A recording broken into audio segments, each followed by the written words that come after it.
கடை இல்லைங்க, இது கடல். ஆமா ஃப்ரெண்ட்ஸ், தம்பி வீடு கேட்டா அப்படின்னு சொல்லிட்டு நம்ம கடையாளூட்டியில் இருக்கிற நாதன் டிம்பருக்கு தான் ஃப்ரெண்ட்ஸ் விசிட் வந்திருந்தோம். என்ட்ரன்ஸ்ல இருந்து உள்ள போக போக வரைக்குமே நிலைகளின் அணிவகுப்பு தான். நம்ம வீடு சின்னதா இருந்தாலும் பெருசா இருந்தாலுமே அதுக்கு ஏத்த மாதிரி நிலைகள் இங்க இருக்கு. ஒன்று ரெண்டு இல்லைங்க, 40 வருஷம் அனுபவம்னா சும்மாவா? அப்படி பிரமிடு மாதிரி குமிஞ்சிருக்குங்க.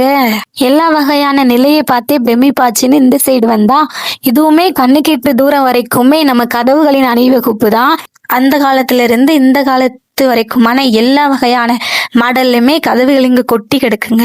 கண்ணாடி வச்சு கதவே டிஃப்ரெண்டா எக்கச்சக்கமான மாடல் இருக்கு. கதவுக்கு ஏத்த எல்லா ஹார்ட்வேர்ஸ் ஐட்டமும் உள்ளேயே கிடைக்குதுங்க. அப்படியே மேல வந்தாதாங்க தெரியுது ஜன்னலுக்கு ஒரு பிரத்யேக தனி ஷோரூம்னு. இதுவுமே எல்லா வகையான சைஸ்லயுமே நமக்கு ஜன்னல் கிடைக்குதுங்க. நான் ஸ்டார்டிங்லயே சொன்ன மாதிரி இது கடல் இல்லைங்க, கடல் தான். நீங்களும் புது வீட்டு கட்ட போறீங்கன்னா கண்டிப்பா நம்ம நாதன் டிம்பருக்கு விசிட் பண்ணுங்க. இது மட்டும் இல்லைங்க, இவங்க கிட்ட பர்னிச்சருமே இருக்கு. நெக்ஸ்ட் வீடியோல சந்திப்போம். டாடா பாய்.